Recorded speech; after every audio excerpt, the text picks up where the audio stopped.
조금 설명이 난잡하게 보이고 어렵게 보이는데 앞에서 배웠던 것을 복습하는 의미로 하다 보니까 그렇습니다. 잠깐만 보겠어요.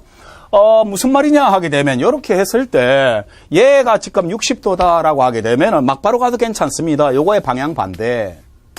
그러면은요, 얘가 10m/s가 되겠다. 각도 얼마냐 하게 되면은 120도다. 요거의 벡터 합이니까 고로 가속도 A라는 것은 경과 시간부터 얼마? 5. 속도 변화구나. 속도 변화가 얘가 몇 도예요? 120도의 크기 같으니까 암기하고 있는 게 좋을 거예요. 그대로 나옵니다. 그러니까 10이 되더라.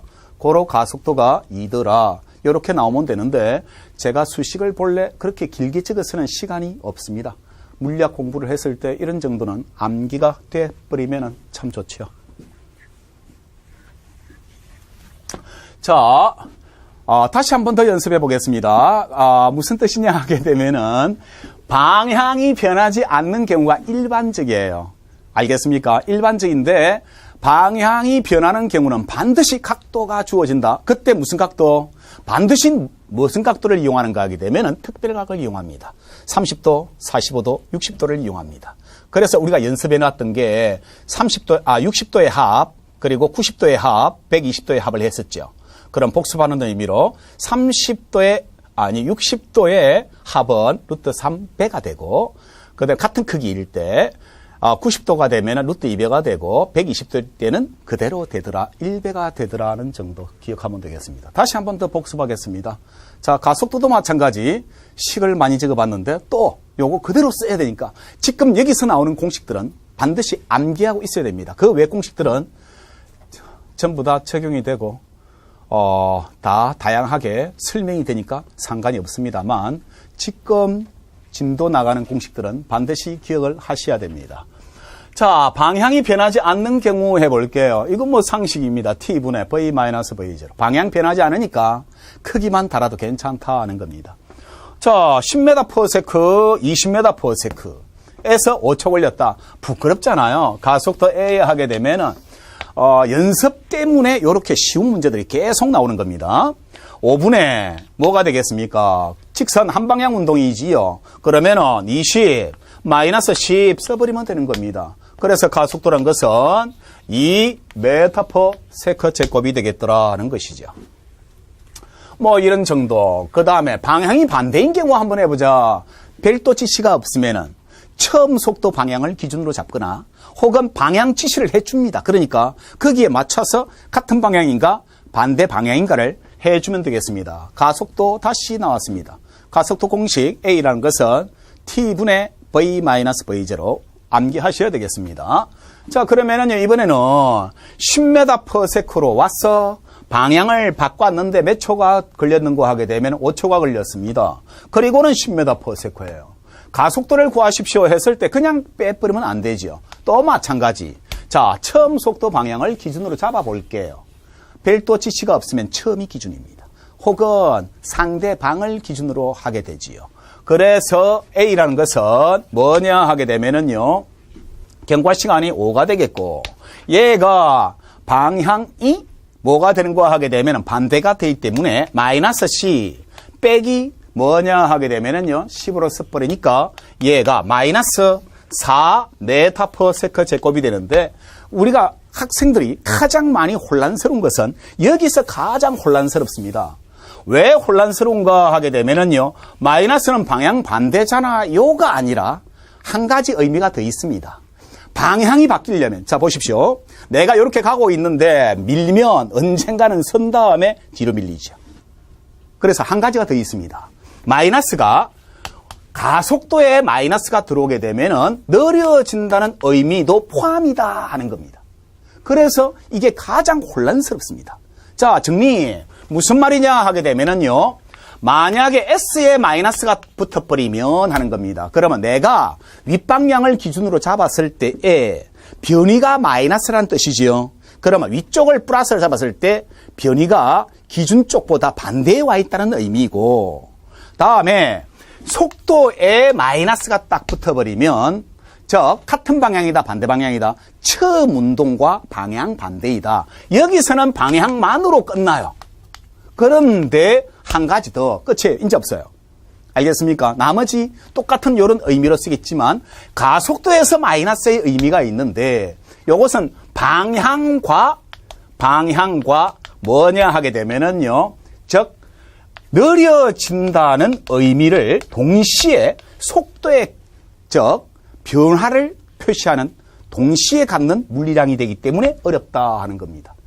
알겠습니까? 그래서 다시 한 번 더 설명해 버리면은 이것을 간단하게 찾는 방법은 어렵습니다. 방향에다가 속도가 나오게 되는데 여기서 방향과 속도에 곱으로 표시를 한다.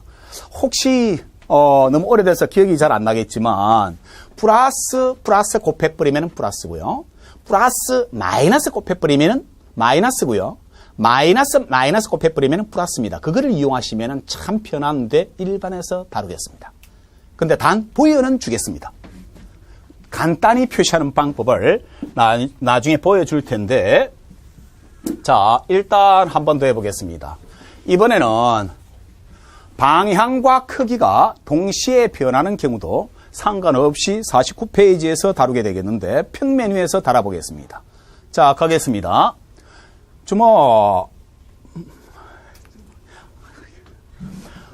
T라는 가속도 A가 T분의 나중 빼기 처음이 되겠는데요. 이것이 10m/s로 가다가 10m/s가 되었는데 평면으로 운동을 해버렸습니다. 그래 버리면은 경과 시간이 5초다라고 했을 때 똑같은 방법으로 하겠는데 가속도 A라는 것은 경과 시간 5고요.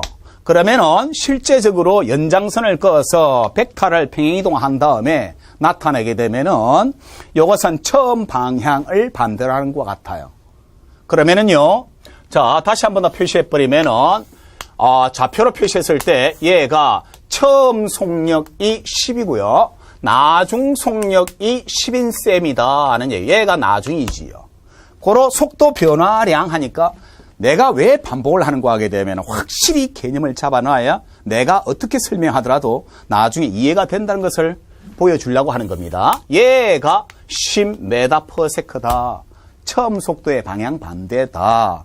다음에 이것을 벡터 합성을 하니까 이렇게 되겠는데 얘가 10루트2가 되잖아요. 그러면은 동이라고 하고 북이라고 하고 서라고 한다면은 가속도의 방향은 북서쪽이 되겠습니다. 다음에 가속도의 속도 변화량은 하게 되면은 10루트2가 되기 때문에 계산을 했을 때 2루트2m/s 제곱이 되더라 하는 겁니다. 해서 여러분들이 지금 잊어먹은 게 조금 생소해졌는데 이런 정도는 하셔야 됩니다. 자, 가속도 A가 T분의 V-V0인데 한 번 더 T분의 델타 V다 하는 겁니다. 여기서 잘 보자 하는 겁니다. 델타 V라는 것은 이제 설명이 줄어듭니다. 요거 설명 다음에는 V-V0로 표시할 수 있고 한 번 더 V 플러스 마이너스 V0로 쓸 수 있더라가 습관처럼 쫙 나와야 가능하다는 것을 말씀드리고 있는 중입니다. 그래서 내가 갑자기 요렇게 보여주다가 처음 원론적으로 다시 보여주는 이유, 이러한 과정을 일반 설명할 때는 거의 생략합니다. 알겠습니까? 해서 이런 정도로 진도를 나가주면 여러분들은 상식적으로 모든 문제들이 다 풀어질 것이라 믿습니다. 자, 그래서 이것은 설명이 없는 내용인데 여러분들 이해를 돕기 위해서 일반에 있는 내용을 잠깐 이었습니다. 근데 요까지 이어버리면 너무 분량이 많아지기 때문에 교재에서는 없습니다. 그냥 구경하십시오. 괜찮습니다. 자, 지금 무엇을 하고 싶은 거 하게 되면은요. 자, 먼저 읽어보십시오. 단위를 나타내게 되는데 잠깐 놓을 테니까 그냥 시간 할애가 그냥 확인하는 정도로만 생각하시면 되겠어요. 본래 가속도 A가 뭐냐? T분의 V-V0입니다. 그러면은요, 요것을 다시 한번 더 써볼게요. 수학적으로 요거의 상태를 여러분들이 염두에 두셔야 고난이도 문제를 일반 물리학에서 다룬 내용들이 쉽게 풀어집니다. 이해를 해놓으면 좋은데, T분의, 그럼 요것은 뭐냐? 나중속도지요. 속도를 표시해버리면 t분의 s라 할게요. 빼기. 이것은 뭐냐 하게 되면 처음 속도니까 같은 시간 동안에 S0라고 할게요. 그랬을 때 이것을 다시 한 번 더 써버리면 t분의 같은 시간 동안에 일어난 상황입니다. 델타 S라고 쓸 수 있지요. 맞습니까? 해서 이것을 다시 한 번 더 써버렸을 때 요것은 요거와 같습니다. 올라가면서 뒤집히는 것과 같지요. 그래서 t제곱분의 델타 S와 같아요. 단위를 만들어 볼게요. 단위. 델타 S, S의 단위가 메타지요. 마찬가지로 시간의 단위가 세크지요. 그래서 세크 제곱으로 써도 괜찮다. 아, 무슨 말이냐. 이 가속도가 참 재미있는 것은 상식적으로 알아놓으면 좋아요. 가속도가 길이 차이에 비례하네. 길이 차이에 비례하더라 하는 겁니다.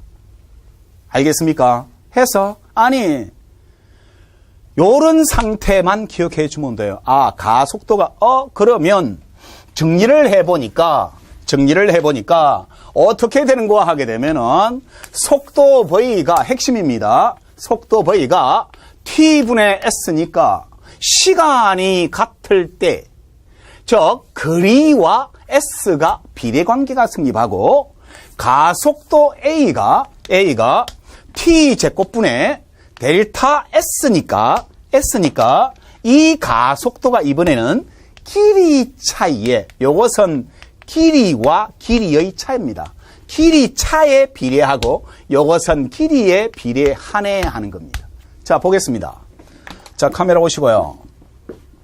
자, 여기에 종이 테이프가 있는데 얘가 올라갔다 내려갔다는 겁니다. 단 올라갔다 내려갔다는 시간은 같습니다. 이것을 시간 기록 타임이라고 하는데 시간은 같은데 내가 이것을 땡겨 볼게요.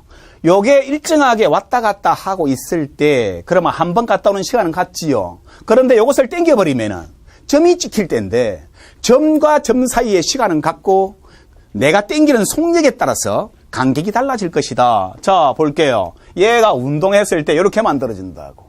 그러면 만약에 얘가 0초고 1초고 2초고 3초다라고 했을 때 요 사이의 간격이 1m고 요 사이의 간격이 2m고 요 사이의 간격이 뭐 0.5m다 가정을 한다면 요 사이의 시간 같지요.